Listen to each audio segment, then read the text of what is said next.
So before I start my time, I would just like to start with a blanket of thank yous to everybody in the room. Thank you to our opponents. Congratulations on being here in this final round. Thank you to all of our audience for coming to watch. We're really excited to be able to talk to you more. Thank you to all of our judges. We know that you give up a lot of time to be able to do this, and I know you get like quasi-thanks at the beginning of every round, but we want to sincerely thank you for making this activity possible and providing us with the education that we need to grow as debaters.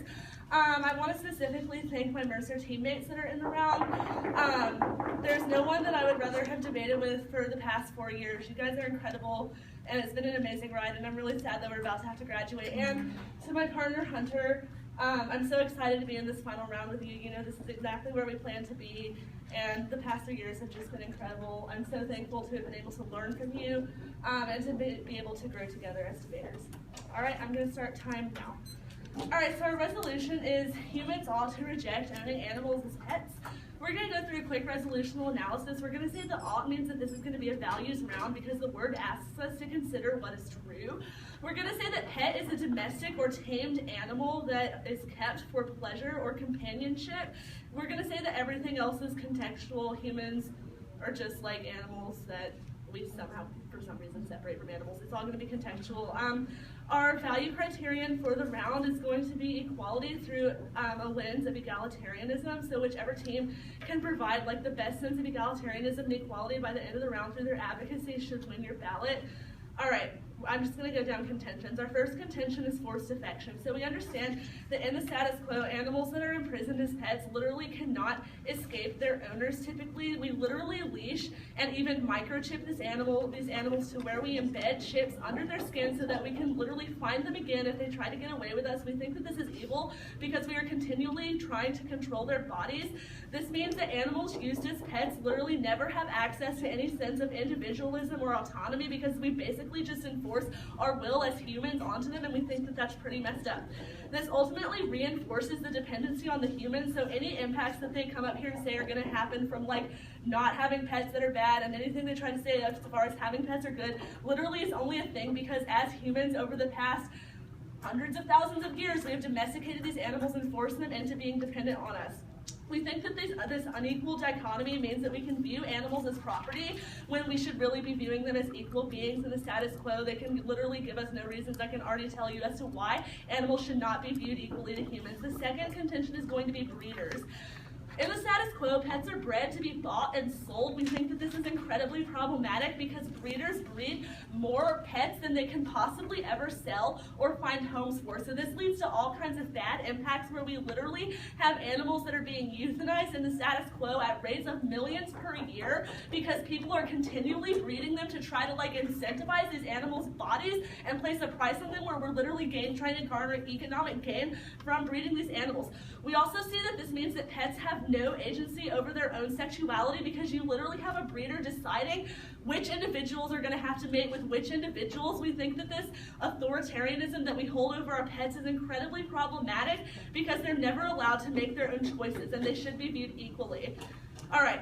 Our third contention is going to be separation from loved ones. So when these pets that we use as breeders are being bought and sold in the status quo, they're literally torn from their mothers. We think that this is completely horrible because this is often done before the animals are even ready to be weaned.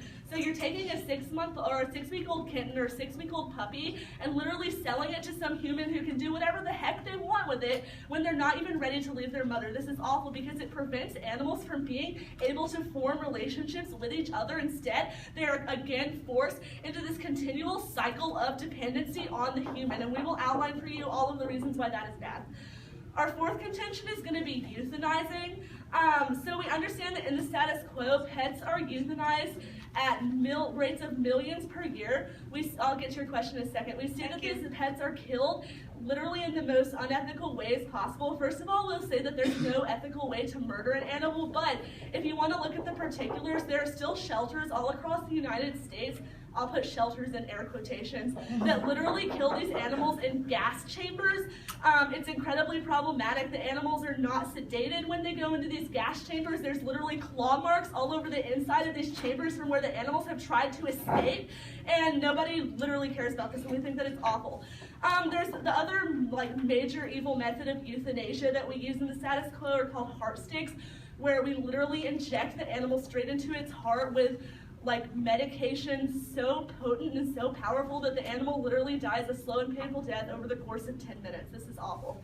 The numbers on this are 2.7 million. That's how many animals are murdered per year in shelters alone. So this is not accounting for pet owners who are literally playing games with their pets' lives and decide, oh, my cat pees all over the floor, I'm just going to take her to the vet now and let the vet euthanize the cat. We think that this is problematic. So the numbers are actually higher, and that's the impact that you'll see there. Additionally, this number only applies to cats and dogs, so it's much greater for other forms of domesticated animals. We don't even keep those numbers because we don't think they're important enough to keep them. I'll take your first question. First question, does the name Juno mean anything to you? Yeah, Juno is my animal companion. All right, thank you. Okay, moving on. Contention 5 is going to be abuse. All right. So we see that in the status quo, humans who own these pets are literally able to do whatever they want with their bodies. We see that dogs are chained up and left without food and water in backyards all the time. You can drive down the street whenever you want to and see an animal pinned in a crate without food and water, and I don't have time for any more of your questions. When police are called, they literally do nothing because many principalities and jurisdictions do not even have laws to protect and prosecute for these animals. We also see that in the status quo, hoarders of animals literally are collecting their bodies. This furthers the abuse. There's 900 to 2,000 cases of hoarding in the United States every year, affecting 250,000 of animals. This is very problematic. Additionally, when you look at dogs that are abused, this is 1 million per year in the United States alone, and that's only dogs. We don't even keep the numbers on cats because we don't see that we don't even see their bodies as important enough to even keep numbers on that. We only keep numbers for hoarding, not the abuse that occurs to cats. The last contention is going to be anthropocentric mindset. So all of these contentions and all of these impacts that we're giving you ultimately result in a speciesist mindset where we literally believe that animals are lesser than us and we can do whatever we want with their bodies. This results in a logic where we can literally destroy animal bodies with no consequences because we don't see them as value and we don't see them as valuable and we don't see them as equal. This leads to a mindset where we don't have to view animals as individuals, and our argument on this is going to be that this is the same logic that leads to violence against other groups of people that we're able to otherize. So when we're able to otherize animals, we're able to project that same logic onto actual groups of people that we can then commit violence against and commit genocides against, just like we're doing to animals in the status quo. This logic is what we're going to be ultimately critiquing at the end of the round, and for all of those reasons, we urge a government ballot.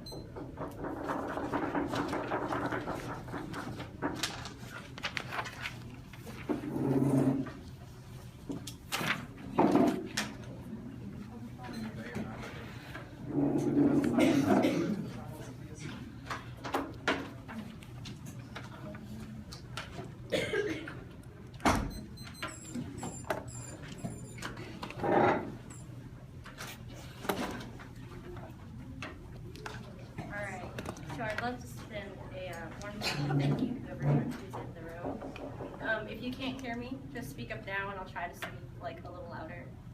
Is my volume an issue? Speak louder? Alright, I'm a little nasally, so it's going to sound weird, but if that's okay. So, thank you to everyone who's in this room.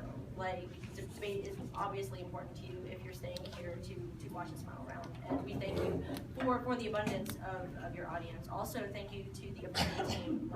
Not only a wonderful case, but it's an honor to debate right next to you and to touch your case. And for that, I thank you. And also, let's just give a shout out to the fact this is the first time in debate history females have actually been in the final round. Thank you, adjudicators, for being here for seeing a monumental round like this. So that said, I'm going to give a brief roadmap. It's going to be strictly off case on the counter contention, and then on case. So that said, I have three counter contentions. So are you ready? Let's begin with the very first counter contention, which is going to be on what are pets. So let's define pets. So the A point of what pets are. Well, they're any domesticated animal that is kept as a companion or cared for domestically. So that's something that is often that's something that the affirmative team agrees with. This is a companionship, so therefore it's a healthy mutual relationship. Obviously we don't toss our companions into places that we're going to harm them. So my B point is that empirically it's been proven that these animals have a social, psychological, and physiological benefit not only to us but to themselves. So we say that these animals have often been been domesticated, which I'll get to onto another counter contention. But these domesticated animals rely on us, and I'll get to at the bottom of this. But we see that these animals often like have social bonds with us. These social bonds are reinforced with how they've been domesticated. But on top of that, like empirics have shown that they actually gain like a bunch of health benefits. Like they feel happier and more well kept up with us. Now the sixth point is that they're actually highly cared for. Like we don't just misuse our pets. The first point under this is that we actually spend about $51 billion on pets annually as a nation. So that should tell you that we actually really care about pets if we're willing to spend all this money on them. But also another subpoint of that is like it's actually a crime to harm these animals. So the point at which we actually care for our pets and like the ramifications for if we don't care for them are actually legal ramifications. It should show you that these pets are taken into high consideration. That said, I'm going to take it first two. Sure. Do you typically like microchip your human companions? No, but like if this is going to keep it from going feral and protect it, like I'm pretty sure my companion.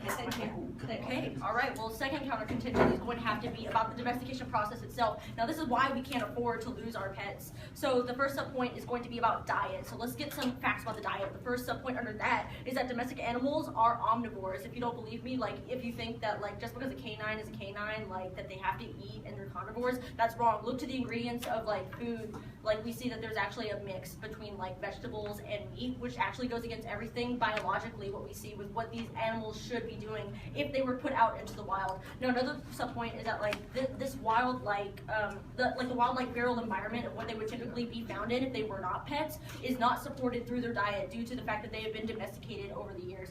So my B subpoint is going to be about self-domestication itself. So some subpoints of this is that cats actually domesticated themselves. So the fact is like we didn't like make them pets, we didn't force them into like pet servitude. What we see is that they found like a mechanism to not only benefit themselves but to benefit us, and it was a mutualistic like relationship. But also we say that dogs have deeply rooted relationships with us. They've actually been like domesticated over 18,000 years. So we say that it's like really critical to their survival due to the fact that it's become a symbiotic relationship. Like they not only gain from us, we gain from them. It's a good, healthy relationship. Now the C subpoint is actually going to be genetics themselves and what genetics will actually show you about these domesticated animals. So the first subpoint is under this is that the relationship between humans and pets are due to breeding. Like we say that like because of the domestication process, like that's why they're so reliant on us. We are reliant on them due to all the benefits they have for us, but also they're reliant on us due to all the benefits that we give them as well. So there's again this duality, like there isn't one side that's going to be gaining the most, like both sides are equally gaining due to the genetics and like breeding that we see. So breeding, again another subpoint is that breeding domestication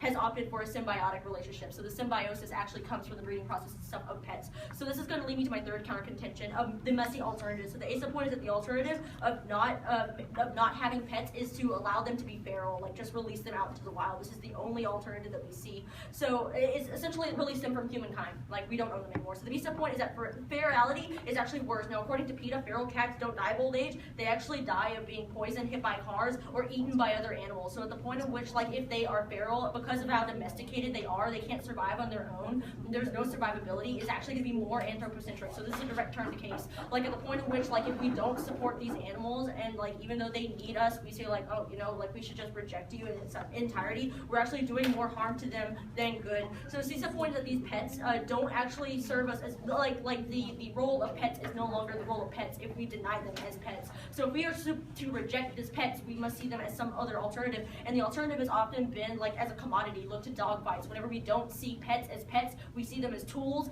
Then we say that like these individuals have often been like more harmed in like historical precedents. So we say that like we can use them for any other means because we don't necessarily see them as companions anymore. Now going on case, what was said about that? So the very first on case argument was, if I can turn the page, about like animal imprisonment, and essentially what the affirmative team says is that we leash them, we control their bodies, and we reinforce the impact that they have on humans. Turn this, like we don't imprison them, like their relationship with us is completely mutual. Like they gain from us, we gain from them. We don't leash them, we do things that might help protect them. If we don't put a leash, they can run into a car and they can die. Like I don't see this as like anything that's taking away from their personal freedom. I see it like what you would do with a child. You make sure that the child is as close to you as possible so they don't die. Why don't we do the same for our pets? So going on to the view of property, again, we don't view them as property. Like we literally say that it has to be an affectionate companionship in order for it to be a pet. Going on to the second contention about breeders and how essentially we say, they say that like we breed in order to buy and sell.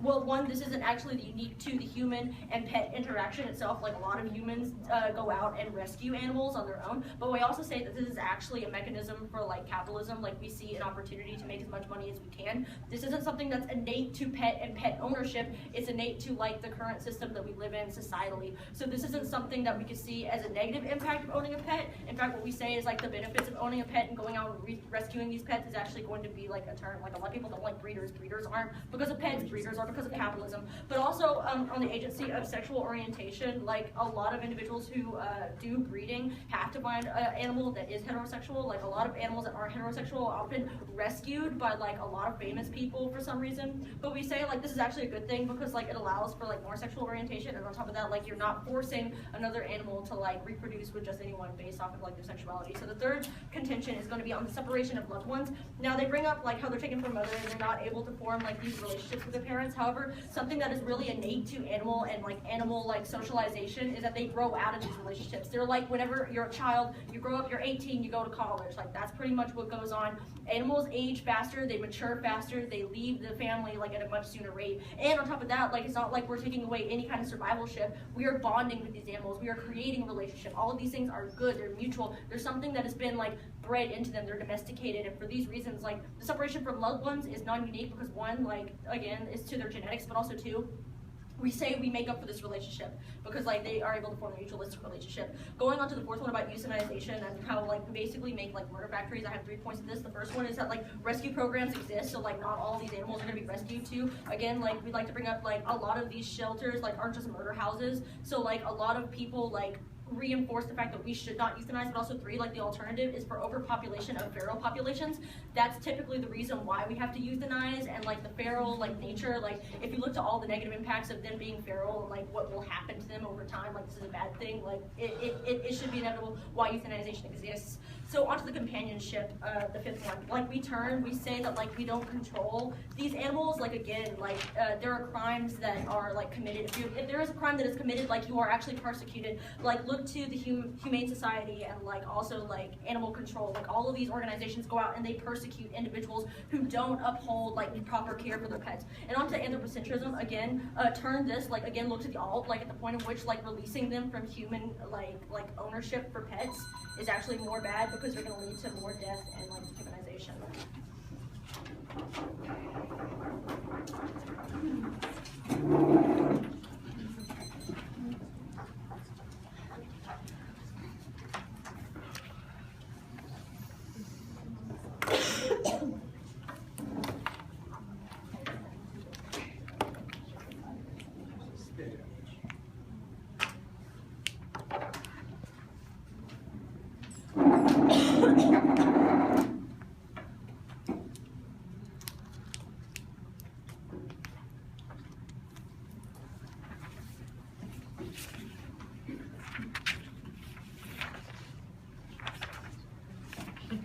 Alright, so I'm going to do a roadmap first, and then I'll do thank yous. So the order is going to be, I just have it called like the pets contention, then the domestication contention, then the like alternative page, and then case in order.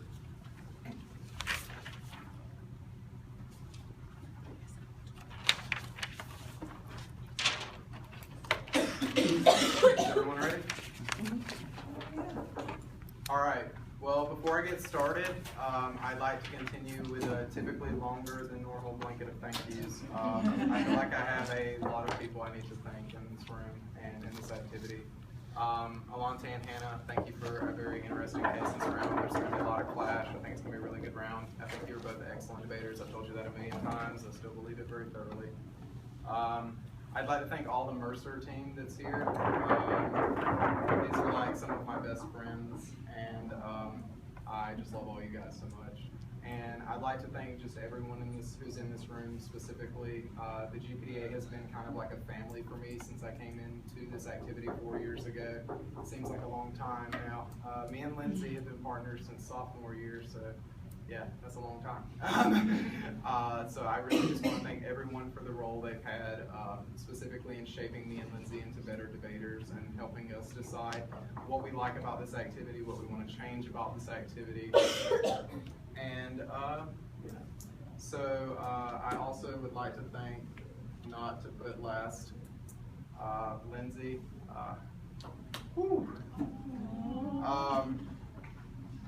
This is our last GPDA tournament together in Georgia, so it's kind of a big deal. And I'm so happy we made it here. It feels awesome. I've learned so much about this activity from you and the way you run argumentation, and I've also learned how to see the world totally different just by knowing you. Oh God, I'm not gonna cry. Don't do it. But I really just do appreciate having you as a partner more than you can humanly understand. I have so much respect for Lindsay. Y'all just could not fathom. All right, without further ado, I'm going to go ahead and get on to this. If at any point I get unclear, someone can please take over. Just Feel shout. free. Just shout. Lindsay may do it for you. I know. All right, so let's get into this. All right, first let's talk about their pet's contention. Okay, all of your off-case arguments are really offensive, and they're also really bad arguments, and I'm going to explain why. Your A point here, pets are domesticated animals kept as a form of companionship. That's cool, you give us this analysis, right? We say this in our inherency arguments on the affirmative, that pets are kept as domesticated animals in the status quo. But you're not responsive to our argument this is an active form of slavery in the status quo, because pets literally don't choose to live with you, right? You go and pick out your pet. It's the same way that the slave trade worked. They went and picked out a slave that they wanted, and that somehow became what they called their companion, right? They're in a mutual relationship with one another. This is very similar things. What's the impact on this? This kills the value of life of these animals, in which the value of the life of the animal is literally reduced to a mere companion for you that you get to choose. It literally commodifies the animal to an object. They can't break away from this. Next, on to the B point. They say animals have a socio-psychological benefit and they rely on us. Our response to this, we create this reliance. This is preempted in the PMC, right? We literally create this reliance that animals have upon us in the status quo. Literally all the problems they say, such as the number in shelters in the status quo and the number that are in rescues, those are all products of the domestication we have forced upon animals, right? Literally our mindset of thinking, oh, we need to own this body, we need to own this sentient being. It's literally an active form of slavery. I cannot think of any other way to give you a comparison. I'll get you at the bottom, or I'll get you shortly. All right, our C point, they say animals are highly cared for and $51 billion is spent on pets annually. Cool. This is not responsive to our analysis that this is a form of slavery in the status quo, and in the world that you're conceding our criterion of equality through the lens of egalitarianism, it means you don't access this, right? This economic shit doesn't mean anything at the end of the round. I'm just going to say it like that because that's what it is, right? You're telling me PetSmart is a reason we should be able to own pets. That seems silly to me. Next, onto the D point. They say it's a crime to harm. Cross-apply my partner Lindsay's analysis that people are not prosecuted in the status quo for the atrocities they commit against animals. They're just not. This is given on case. It's not responded to it there.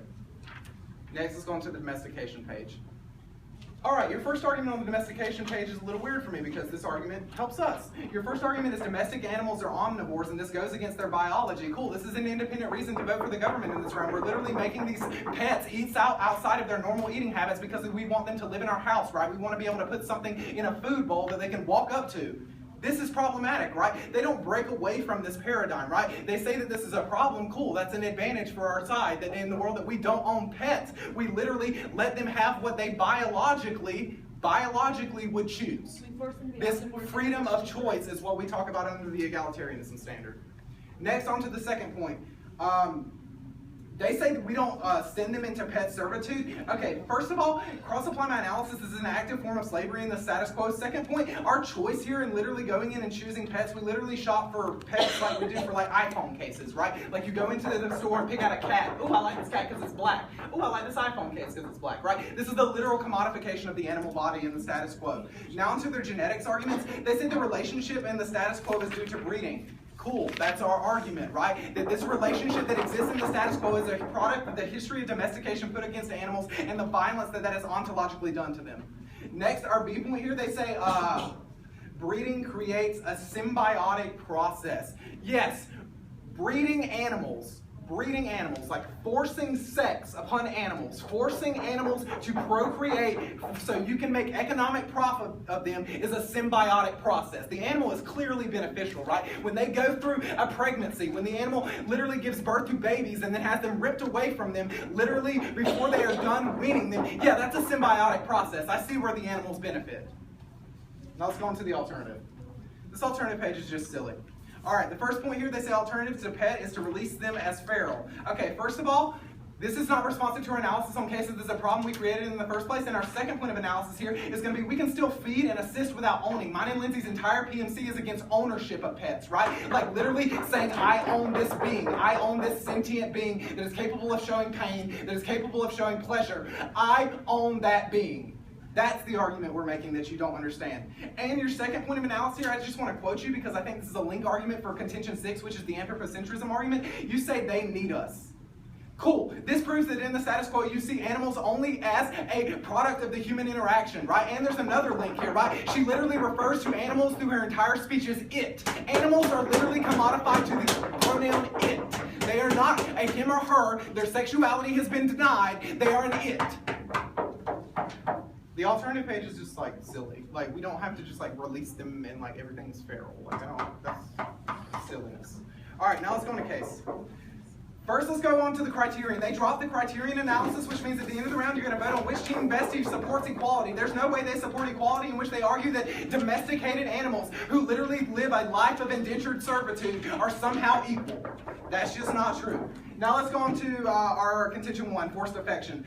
We say that pets cannot escape from their owner, and we give you this leash and not microchip analysis. First, they say turn, we don't imprison. Okay, first of all, I said this in the round when we hit you earlier, right? This is not a turn. That is not what a turn is, right? A turn is when you take the argument and turn it. There is no actual turning here.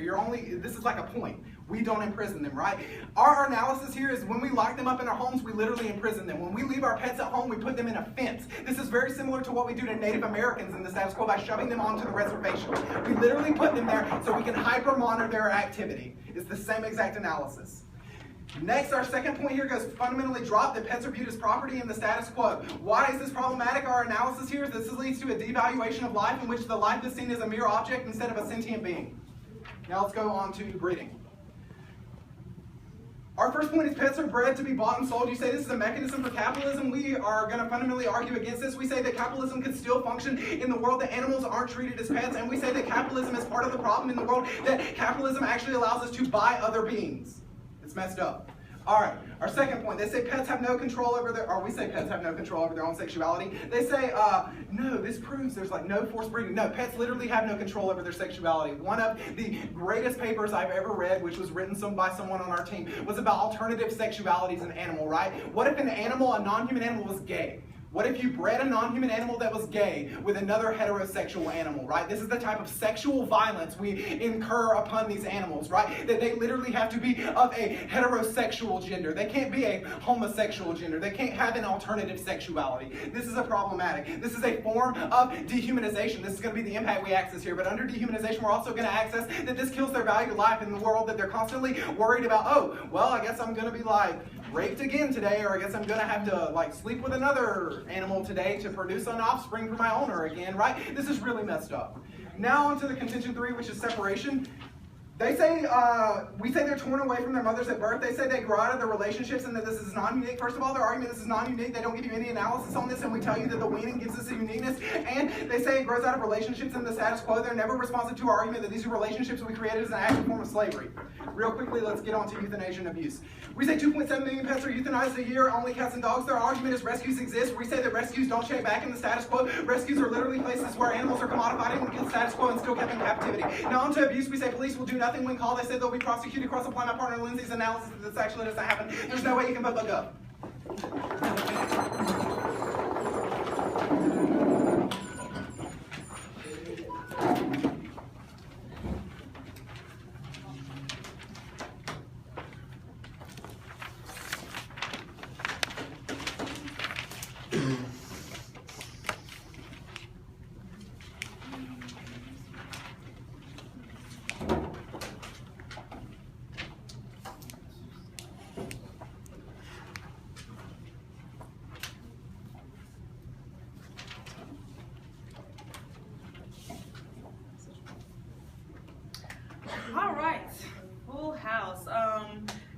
for being here today. First of all, adjudicators, if I want to go into the ideas of thank yous in the room, once again, Hunter and Lindsay, congratulations on years of debate and dedication to the sport. I just want to say I do appreciate good partner relationships. I'm sure Hannah can attest to that, but it is a pleasure to actually be with you guys in the final round. And thank you all adjudicators for being here. I mean, we've all laid it all down. We're all glad you're here. So with that, I'm going to give my roadmap. I am going to go off case, straight down our contention, signposting the entire way, going against the arguments that Hunter made against us, and then on case, once again, signposting straight down the flow so that we can all keep it organized. Is everybody ready?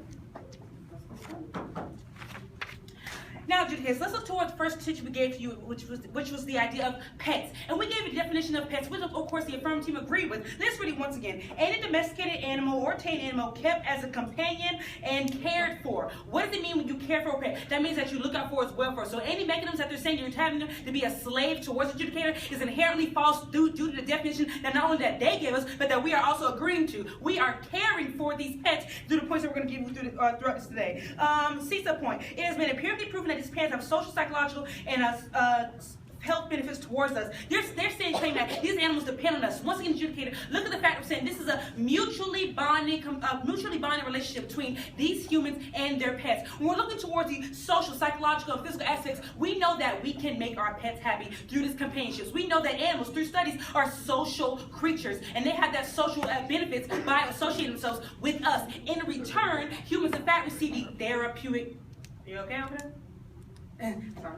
The therapeutic benefits from actually being involved with with these animals, adjudicator. So of course, throw any argument saying that we have these animals be completely dependent on us, and so focus on the fact that we have this symbiotic relation with them. We are mutually dependent on one another, adjudicator. Let's go towards our next picture we had, towards this $51 billion that we spend upon our children. He's saying that just because you spend money on pets, it is not unique, adjudicator.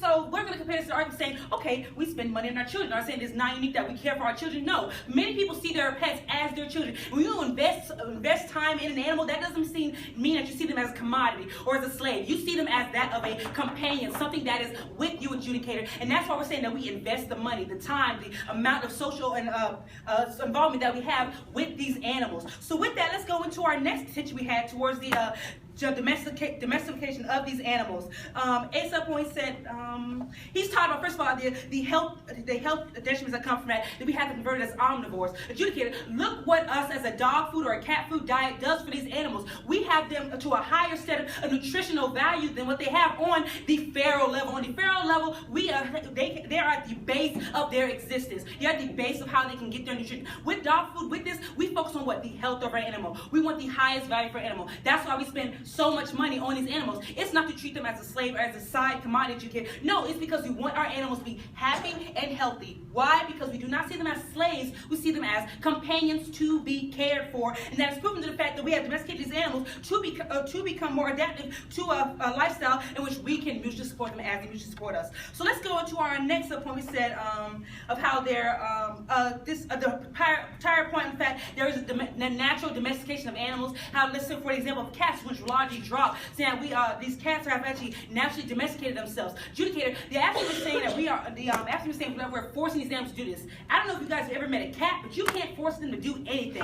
What they recognize, adjudicator, they recognize that there is a loving home from a pet owner, not from a shelter, not from a type of humane society, from a pet owner. These humans who are seeing these pet owners, they're the ones who are giving the most benefits towards these animals, not any mechanism of slavery. Because why? Because we want these animals to flourish, because they help us flourish. Once again, that symbiosis relationship comes into play with this.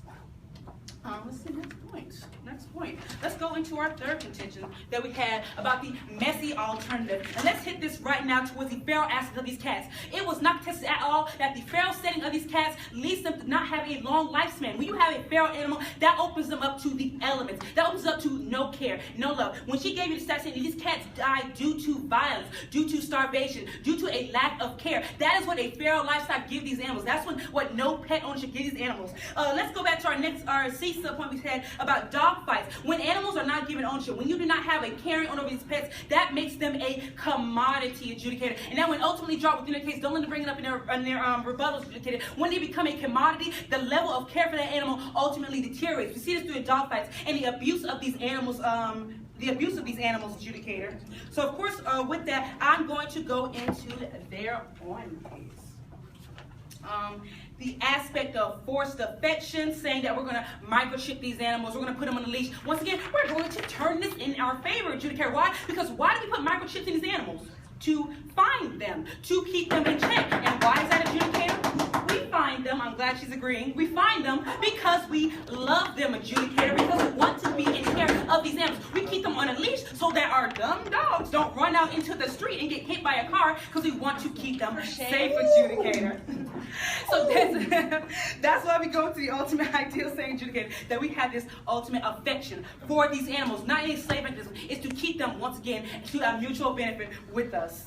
So let's look at this second contention, which is that of these breeders. Once again, the capitalist effect of these breeders, yes, it is a shame that these people see these animals as a commodity. But what is that not linked to? It is not linked to the fact that we, as pet owners, as us who want to have pets, do not see them as a commodity, do not see them as a capitalistic method. We see them as members of our family. So of course that throws out any arguments that set towards the breeding aspects. We do not have to solve for the viewpoint of these breeders to have these animals seen as violating their sexuality, as violating themselves as their rights. When we take these animals out of this negative setting and bring them to a household that is full of caring individuals, that's when we solve for all these issues of forced sexuality, of forced capitalization on these animals. That's what we solve for these problems, adjudicators. So we're throwing their entire argument on negative aspects of breeders. Third contention they said about the separation of loved ones, adjudicator. I want to say, adjudicator, once we have these animals, this separation is called the adoption of these animals. And what does adoption mean, adjudicator? It means we take these animals and we care for them in a household. We do not adopt something that we intend to abuse or see as a slave, as a commodity. We adopt something that is going to not only benefit us, but it is going to also benefit the animal as a whole. So with that, I'll go into our fourth contention, which is that of the euthanization. He stated that, that's the next point. The euthanization. As a primary standpoint, extended cause, we have rescue centers, rescue programs, and checkbacks for the proper euthanization of these animals. Once again, this is not linked towards the idea of us being pet owners and wanting to keep these animals safe, adjudicator. What is a euthanization as a whole? It is a mercy killing, adjudicator. And this mercy killing, so why, once again, is because we love these animals, not because they are a commodity. So with that, let's go into their fifth contention, which they said about companionship. They gave you the examples of hoarding animals, how that is a detriment to the fact. Yes, educators, you can love animals too much, but what are you doing? You're loving them. And he claims there is no check back for the system. We have the Humane Society. We have animal control. We have laws that dictate and remedy any issues of abusing these pets. When there is abuse of these pets who we are supposed to love and care for and not treat as a slave or a commodity, but as a family household member, that's where we do, in fact, have these checkbacks for this issue, adjudicator. So, of course, let's say that with all the points we're giving you, and for the 6 points about the anthro mindset of how we're destroying animals, no, we are the ultimate suppliers of this respect, of this love, of this non-slave ownership, but towards the support of these animals. Why? Because they support us in turn. And saying that we are going to reject the mindset that we should keep these animals as pets, keep these animals as companions, members of our family, that immediately goes against all the benefits that can be garnered from these animals, actually being who actually are these companions to us, who actually are the individuals who we see as a symbiotic relationship, who have the mutual benefit of being with us, adjudicator. So look over all the points that we've given you, the fact how we are going to put them on an equal footing with the adjudicator. Why is that? It's because we love them. Thank you for your time.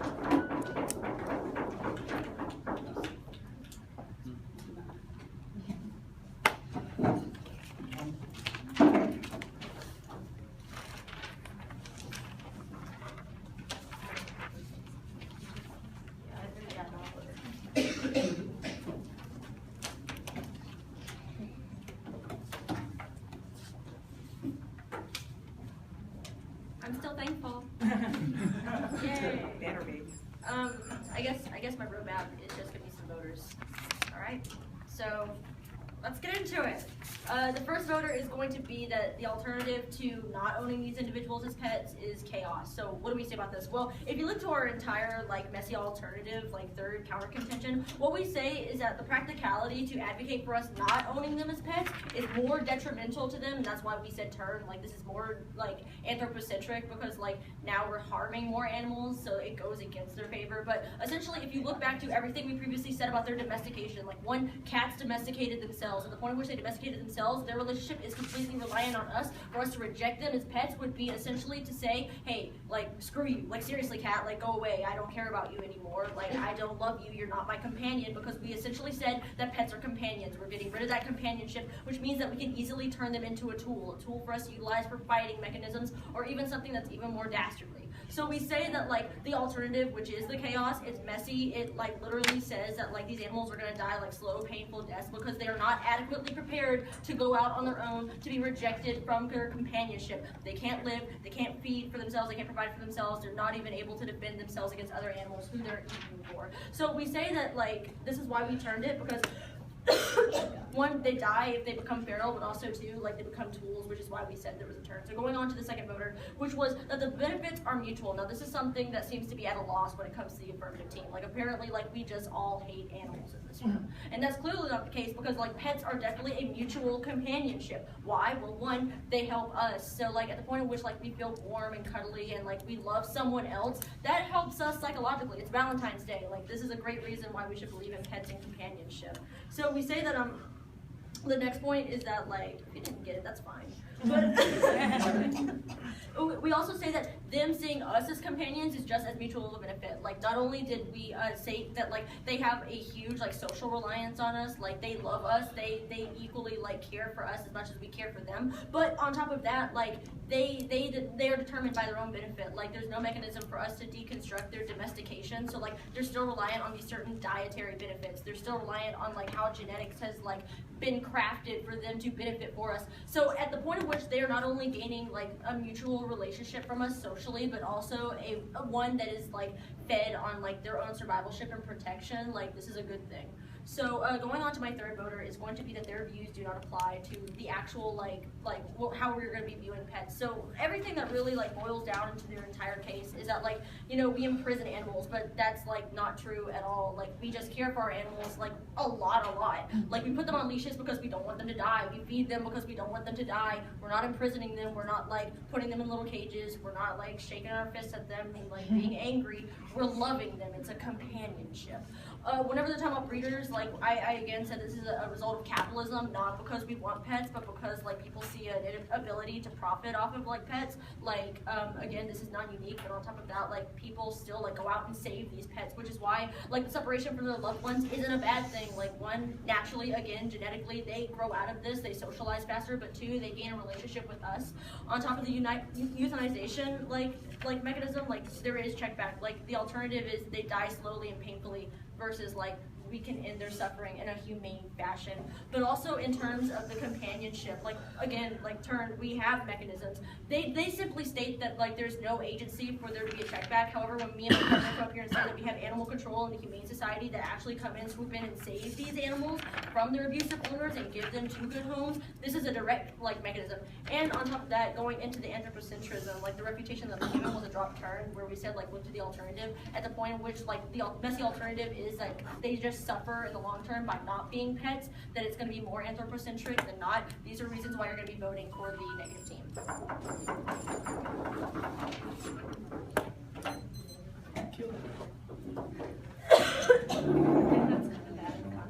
Oh yeah, probably. Didn't think about that. Discourse, Hunter, discourse. Well, that wasn't me. I don't use the chat. For shame.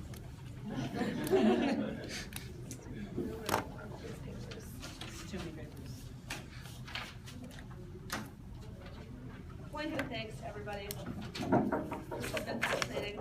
I'm just going to go through voters. I have 7 reasons why you'll be voting for the government team today. All right. So before I jump into my voters, I would just like every judge to think about your pet. Do you really think that that is an equal relationship? Probably not. Let's explain why this is true. The first voter is going to be criterion of equality through a lens of egalitarianism. You can literally sign your ballot right here. At the point where they are conceding our criterion of equality through a lens of egalitarianism, we are literally the only team in the round that is attempting to prop animals up to a level of equality with humans because we think that this is just fundamentally a good thing that needs to happen. This has been Mercer's advocacy for the last 4 years. That's why we're running it in this round. And they functionally concede this criterion. They do not offer you any sort of counter criterion that provides any kind of like lens or framework in which you can vote for them. So I'm not even sure how they want you to weigh any like impacts that they're maybe giving you when you're looking at our criterion. You're gonna have to vote for our team just because of this. All right, but next, if you don't wanna vote on that, we'll go on to the enslavement of pets. All right, so throughout the round, what we see from this team is a continual denial of imprisonment of animals. They say that we can literally make our pets happy, so they think that they can force happiness on their pets. They believe that they can make animals happy through the power of their will. Extended across my partner Hunter's analysis that there is no symbiotic relationship happening here at the point where you are literally locking your pet up inside your house or inside a crate or on a leash or microchipping it so that you can keep a check on it. There's literally no way that you are going to be able to argue that this is not like virtual slavery that we are shoving these animals into. We can decide to do whatever we want to with their bodies, and we think that that's bad. Additionally, I'm going to respond to some new points that were brought up in the neg block under this. They say that we should see pets as children, and that's why we love them. This is another example of the anthropocentric logic that my opponents continue to engage in at the point where they are infantilizing these animals and saying that they do not have any autonomy. Go back to our analysis on autonomy from the very first speech that we extend throughout of how autonomy is key to these animals being able to function as individuals, but also being able to be viewed as individuals by humans, right? This is important. All right, next let's go on to our third voter, which is going to be the quality of life for pets. All right, so I want to talk about the diet argument here and how they see feeding pets artificial diets as a good thing. All right, this is extremely problematic. Again, we're seeing more results of their anthropocentric logic at the point where they literally think that's good for humans to be able to feed animals like artificial things instead of allowing these animals to like function in their natural environment and be able to eat whatever they want. This is a continual removal of the autonomy from the animal. This is extremely problematic, but I'll get onto that under the anthro voter. All right, they say that they want animals to flourish. However, you need to look towards Hunter's analysis on this. If you really wanted animals to flourish, you would be buying our analysis of how we can help animals without actually owning them, right? There's no reason why we can't assist animals through feeding, through literally opening the doors of our houses or putting in doors for animals to come in at will. We think that that's a really good world. That's how my cat's relationship functions with me, right? Additionally, so go back to autonomy. And under this, I want to talk about euthanasia. So in their last speech, and I think that this is really problematic, they say that euthanasia is a mercy killing. You're going to go back to autonomy here to where they literally are like continually pushing their human control onto these animal bodies. This is extremely problematic. They think that they know what is best for the animal. No, it's not a mercy killing at the point where you have a perfectly healthy animal in a shelter that you're just going to euthanize because we as humans have created a world where there's no room for them. That's BS. Next, the alt debate. First, they think that we are like advocating some alternative of feralism. First of all, we never say this again. I'm going to go back to Hunter's analysis of how, first, anthropocentric logic creates this problem, and second, how our alt is actually to just coexist with animals and assist them as necessary. Not like just shove them out of our house like they think and never like have dealings and relationships with animals again, but to help and assist as necessary. All right. The next voter is going to be anthropocentric language and anthropocentric logic in the round. So a couple of the words in the last two speeches were problematic. The rhetoric that we need to be able to find animals, keep them in check, how we have dumb dogs, how we don't like, how we call them something and it. We think that this is a continual denial of the anthropocentrism that is happening in this round. This is the language of slavery. So here they are functionally conceding that they are slaves. And if you want to look at the highest magnitude impact in this round that goes cold hard dropped by my opponents, it's the impact of how anthropocentric logic is literally the logic that lets us otherize other bodies and other groups and lets us perpetually lead to more war, violence, and genocide. If you want to vote on impacts, you're voting there. All right, next onto the argument about the legal system. Additionally, they say that like hoarding is good under this. We think that's bad, and they drop my partner's analysis on how perpetrators literally go unprosecuted. That's why this abuse is so rampant. So you can vote there. And lastly, they say that we have mutual benefits. However, if you look to forced breeding, there's no mutual benefit. We literally force gay animals to breed with each other. There's no way you're voting any way but go.